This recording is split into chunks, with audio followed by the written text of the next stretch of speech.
మొత్తం ఒక 4-5 వేల మంది ఉన్నారు. హాల్ నిండా బ్రహ్మాండంగా పరిగిల ఉత్సాహంగా ఉండే. ఆడ పోయినాక నేను మహేందర్ అన్నతో అంటి, ఇంతకుముందు కారులో చెప్పిన చూడు ముచ్చట, అది చెప్పు అన్న. చెప్పమంటే మహేందర్ అన్న లేచి, ఇగో నా మీద పుకార్లు వస్తున్నాయి కాంగ్రెస్లో కొత్త అని, నా ఒక్కరి మీదే వస్తలేవు, రంజిత్ రెడ్డి మీద కూడా వస్తున్నాయి. ఆయనను కూడా ఇరికిచ్చిండు.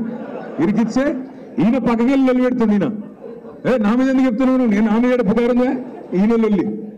ఇద్దరు నామగడ్డి లొల్లి పెట్టుకొని ఆస్కర్ అవార్డు గెలుస్తారు చూడు, దానికంటే ఎక్కువ యాక్టింగ్ ఇద్దరు. నేను ఓతలేనంటే నేను ఓతలేను, నేను మంచోని అంటే నేను మంచోని, నేను పిచ్చోని లెక్క ఇద్దరు నమ్మిన. ఏం చేస్తాం, నమ్మినాం. నమ్మి ఇద్దరు అద్భుతమైన స్పీచ్లు ఇస్తే గెలిచిపోయినాం. ఇంకేముంది, మళ్ళా పార్లమెంట్ గెలిచిపోయినాం అనుకున్నా. నేను చూస్తే 15 రోజుల తర్వాత సీన్ కట్ చేస్తే ఈయన మల్కాజ్గిరి అభ్యర్థి, ఆయన చేవెళ్ళ అభ్యర్థి కాంగ్రెస్.